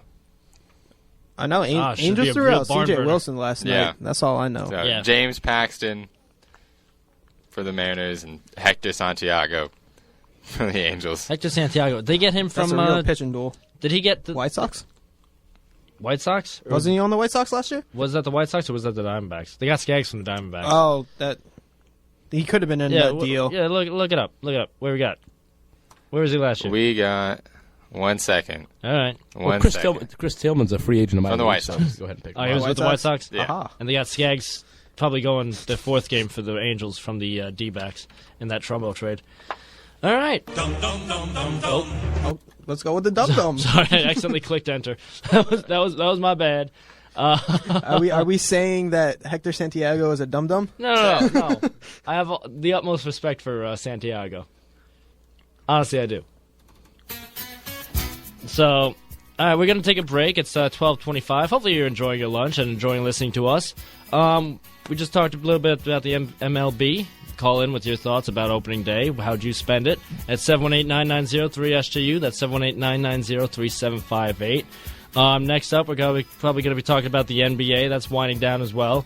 So you don't want to miss it. We're going to come back at you with the news. And, just keep listening. Keep following us on Twitter at SportsStop WSJU Radio. We'll be right back on WSJU Radio, voice of St. John's University.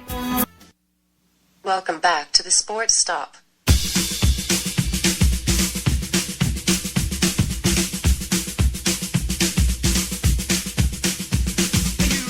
James, Atticus, Evan. Okay. All right, fellas. Let's go! In the man at the back said everyone attack, and they turned it to a ballroom blitz. And the girl in the corner said, boy, I wanna want you to turn it to a ballroom blitz. Ballroom blitz. Ballroom blitz. Hello, everybody. Hello. Welcome back to the Sports Up. It's 12:31. Call in at 718-990-3SJU. That's 718-990-3758. We're going to be talking a little bit about the NBA right now, and we got Troy in the back room. Let's go test Troy's mic out. Troy, how you doing? Is he talking back there? Yeah. All right, we can't hear him. Troy, why don't you come back into the studio right now? Just like a little experiment. There we go. At least the headphones work back there. All right. So, of course, Troy knows more about basketball than I think. I don't know, Atticus. You know some stuff. But some news in the basketball world. The Spurs have won 18 straight games. Yeah, my favorite team, the San Antonio Spurs, have been on a tear lately. And that's the franchise record right there with 18 wins. And that last 18th win was against the Indiana Pacers, who are the number 2 team in the Eastern Conference right now, and they killed them by 27. Really? 27 points? Yeah, I mean, Indiana isn't a great offensive team, but they still held them only to 76 points and scored 103 on one of the toughest defenses in the league. All right. Yeah. And then they're playing the Warriors tonight, who are no slouches. They're a pretty good team. They're in playoff contention. They're, what, the 6th right now? They're 6th seed in a really tough Western Conference. Yep. Steph Curry last night. Yeah, hit a step-back jumper to win the game with 0.1 seconds left. In overtime. There you go. Yeah, in overtime. And then I believe the next game I saw is going to be the Oklahoma City Thunder, so they really got their work cut up for them. Yeah, they do. They really do. And who knows? I mean, the thing that I love about the Spurs and what I love about Popovich is that he doesn't really care about streaks. Like, as long as his team's doing well and as long as they can make it to the playoffs and then potentially win the championship, he's fine. Like, I think it was like the 12th game or something like that, he benched Tim Duncan and Manu, and yeah, he benched Tim Duncan and Manu to help them rest, right? Because they're pretty old players. I mean, at the same time, And like they still won, yeah. Yeah, they don't. I mean, they know they're going to make the playoffs. They already clinched. Yeah. I mean, they hope they can get the number 1 seed, but it's not the end of the world if they don't get it because I mean they can. What's their road record? Does it say on there? Yeah, they're 29-8. They're 29-8, and they're 29-8 at home too. Yeah. So they can play what difference anywhere. does it make? Yeah. It's all about balance. It's just about them being healthy and rested. That's what it takes. Yep. Of course, the Thunder are right there at number 2. But other news, and going to the Eastern Conference, you got the Heat overtaking first place from the Pacers. Pacers are really struggling in March. They were really struggling. They're 4 and 6 for the last 10 games. They lost the last it was 3. a lot worse than that for the overall March record, though. I mean, they've been on an absolute slide lately, this an is awful slide. Worst statistical month of the year. I mean, all around points wise, wins and win percentage wise, and everything like that. But it's been a real tough time. You know who is in playoff contention? Troy, your Knicks. Troy, would you like a microphone? All you, buddy. Here you go. Yeah, the Knicks. They got a big win against the Warriors on Sunday night. I was really excited for that. That was a big win right After there. they blew the 11-point lead. Yeah. Now they're right there. They're battling Atlanta for that last spot. Yeah, they're 1 game out right now. They're 1 game out, 2 back in the loss column, which is kind of hard. But At I mean, 32 still, and 43. At 32 and 43, they're right there with them. Gotta love the Eastern Conference. And right behind them, the Cleveland Cavaliers. Which Kyrie Irving is practicing now. Yeah. He's been out for 2 weeks, I think it is, something like that. He just started practicing again. So that's good news. I mean, Cleveland's out of it already. There's 7 games left. Yeah. If he even comes back for the rest of the season. Still possible.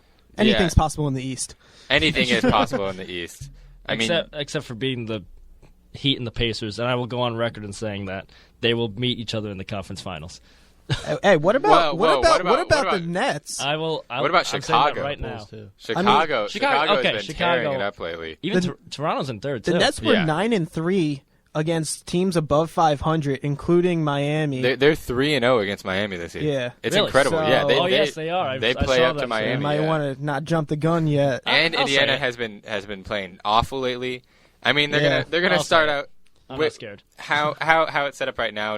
Nobody's really gonna move unless they they overtake the Heat, but I don't think that's going to happen at the end of the season. They're going to be playing Charlotte in their first game. They're going to be playing the Bobcats, See, who haven't been in the playoffs for, I think, their entire franchise history. See, that's not good for a team like Indiana. They need competition in order to get ready for Miami, in my opinion, because the Charlotte game it's not going to be a challenge for them.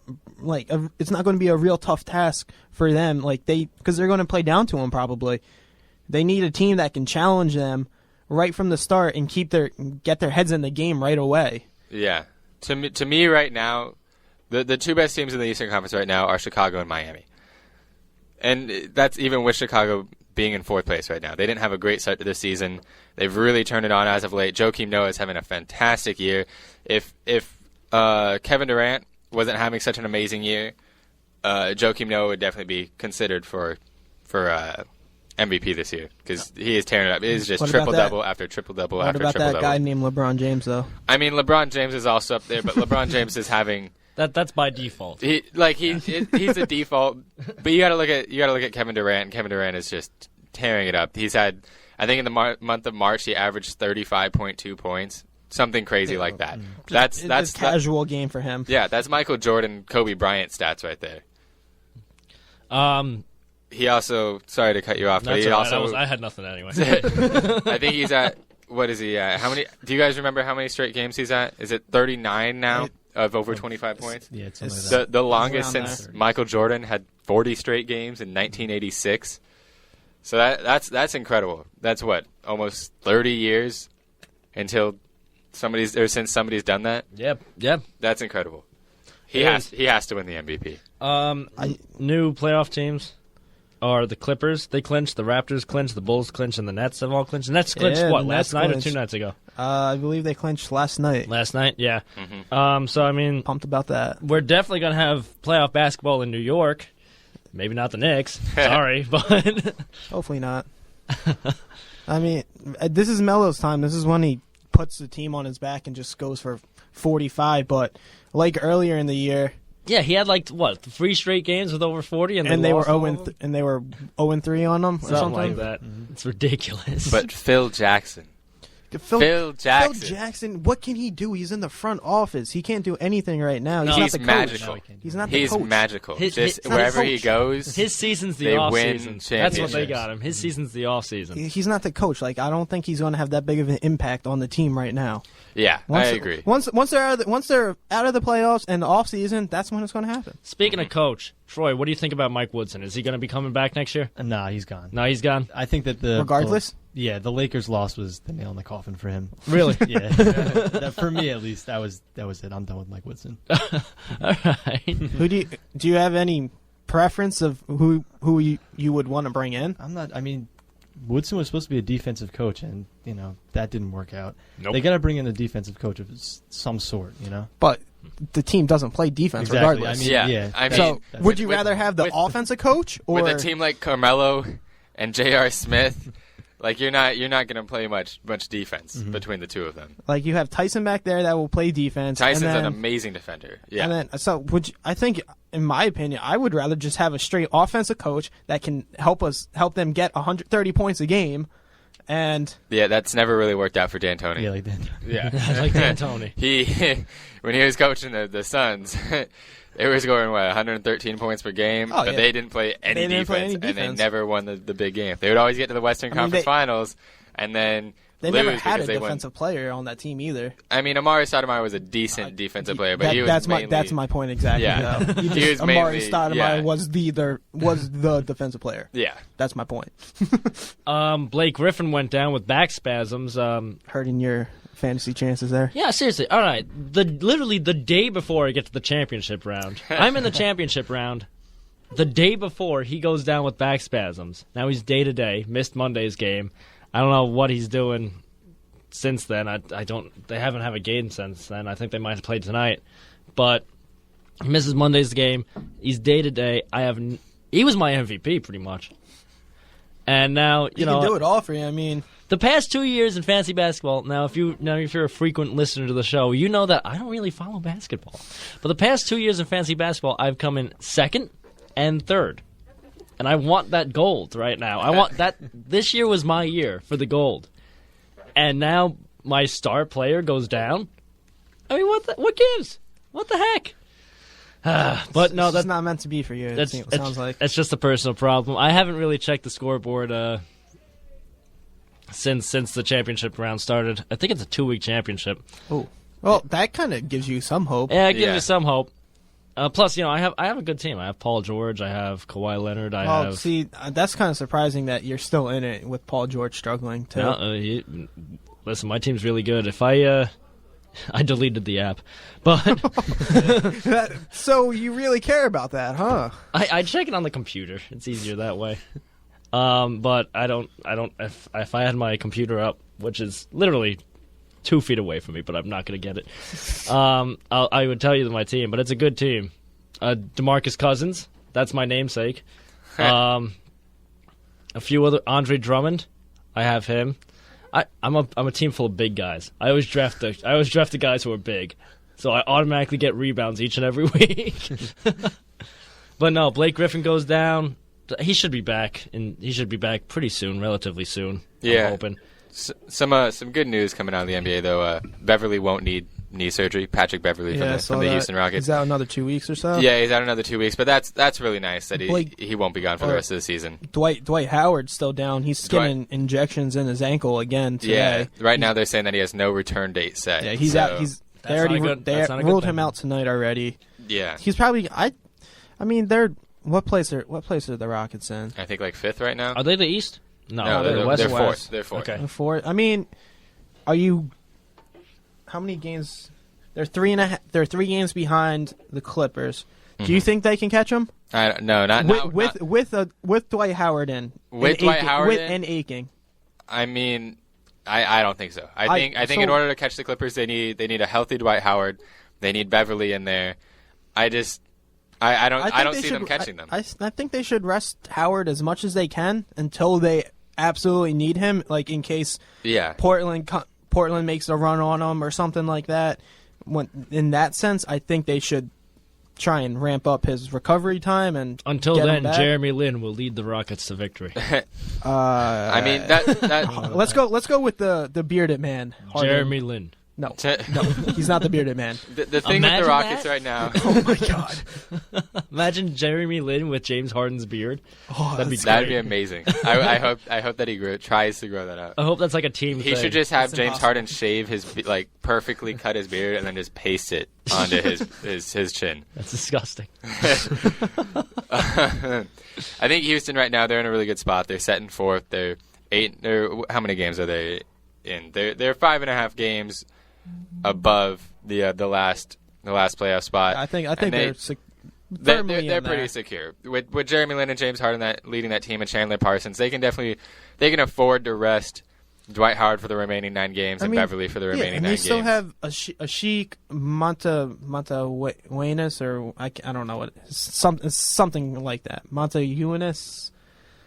Anyone know what that name is, or am I just butchering it all on my own? Probably. Can I get some help here? You want me to help with a complicated name? Who's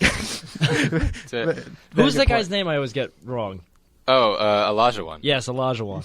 Yeah. Olajuwon. All right, what's this guy's name? Donatas Montejunas. I don't know how to pronounce it, actually. I was kind of close. Kinda. Kinda. I mean, come on. At least knew he had a crazy name. It's a thought that counts. How about you go.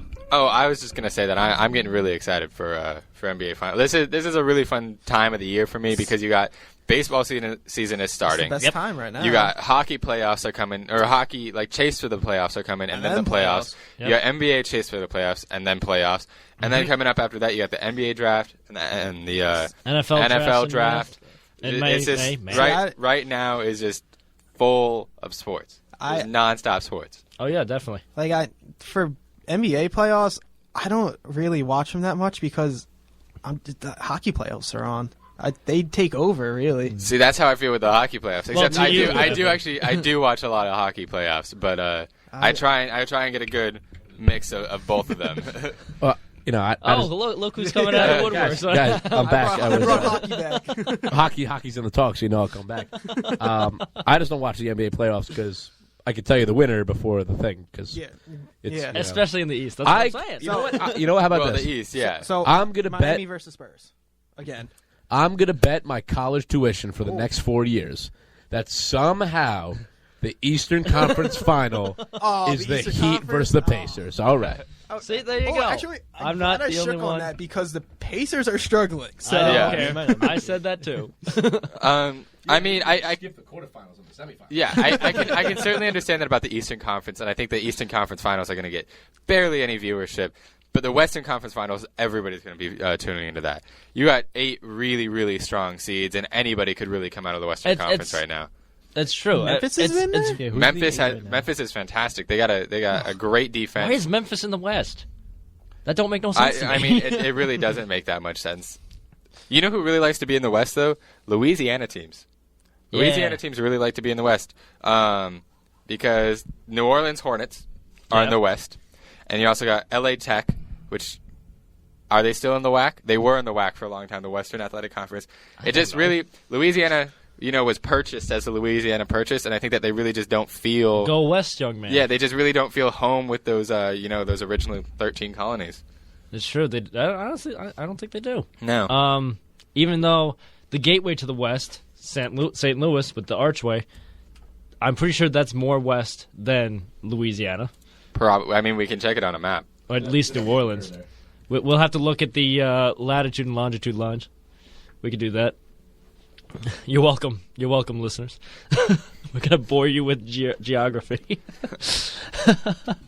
Where are we? Let's see. Okay, here's New Orleans Yeah, and I St. don't know where Louis. St. Louis is.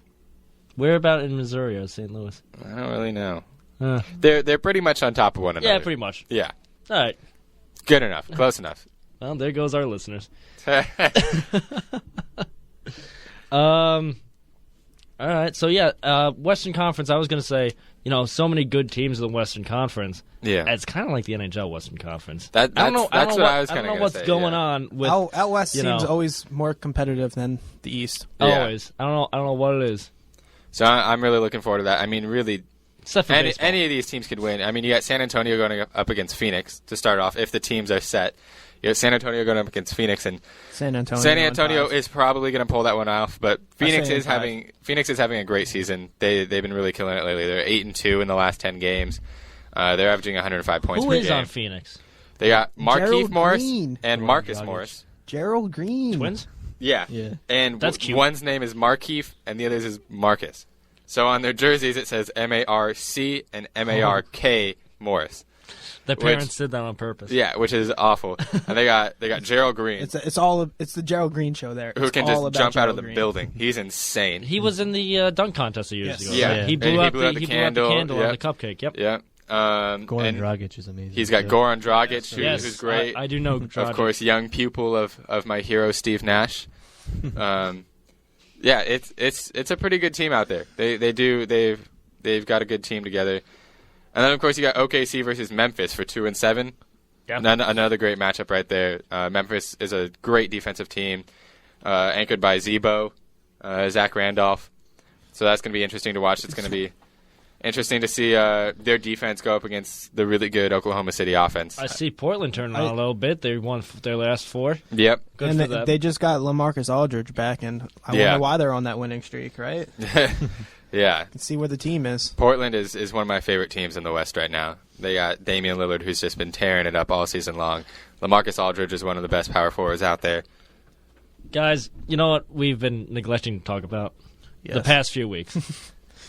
The Phil- beloved 76ers. Philadelphia Oh, for 76ers yes. lost 26 straight games, Tying the NBA record. tying the NBA record, and then they face the Pistons and blow them out Yeah. to stay out of the wrong end of the record book. That was the largest point differential from a team to break a losing streak like that. That's all I have to say about that. Thank you. Yeah. So I mean, so they made records in 2 ways in that game. That's true. One, I guess both good ways because they didn't lose again. I kind of Yeah. wanted them to lose. I did Now, too. do we think? Do you guys think that the Sixers intentionally tanked, or do you think that they're just an awful team? I think they're They're an not awful even team. last.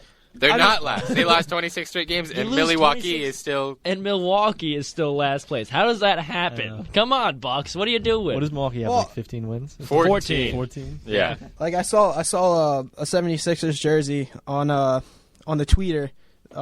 They had instead of the 76ers, like the 7 and the 6 inside the basketball. They had it a had tank. a tank. They had Yeah. a tank. They had a Twitter account.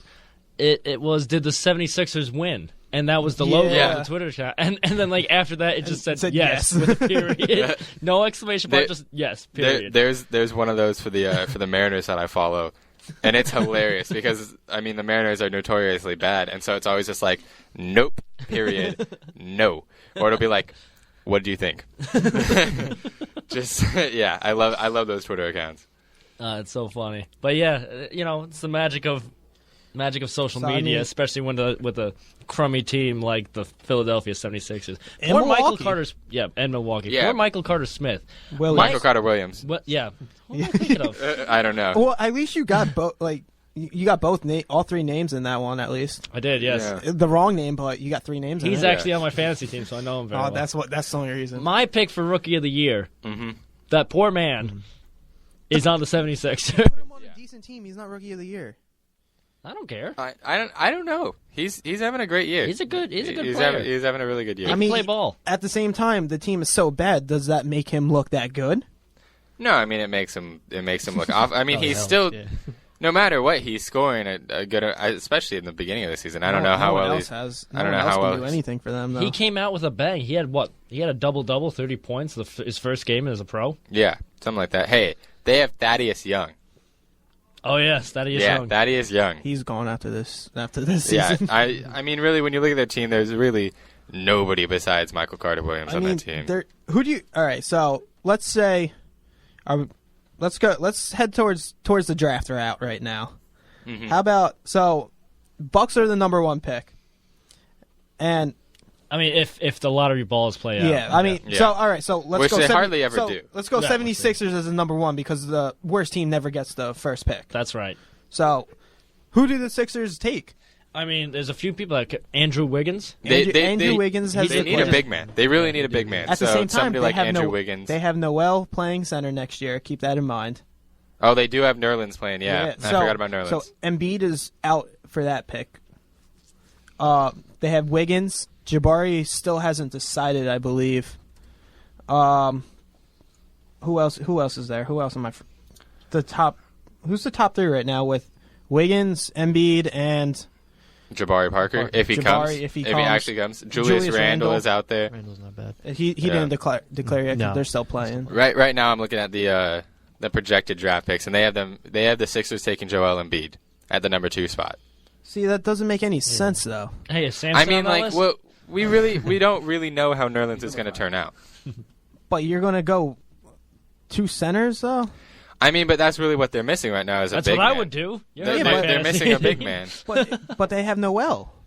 Yeah, but you're not we- even going to give Noel a chance. Noel was a 1-year player in college, and Yeah. he obviously isn't playing So right is now. Embiid. So that is true. Embiid wasn't playing either. But He has a stress fracture in his back. yeah, but he played a lot more than Nerlens Noel did. Noel was out pretty much the entire year. What did he play? Like 2 games, I and thought then he played He more made it than to, like, that. February, I think. Yeah, he played until February. Yeah. Are you sure?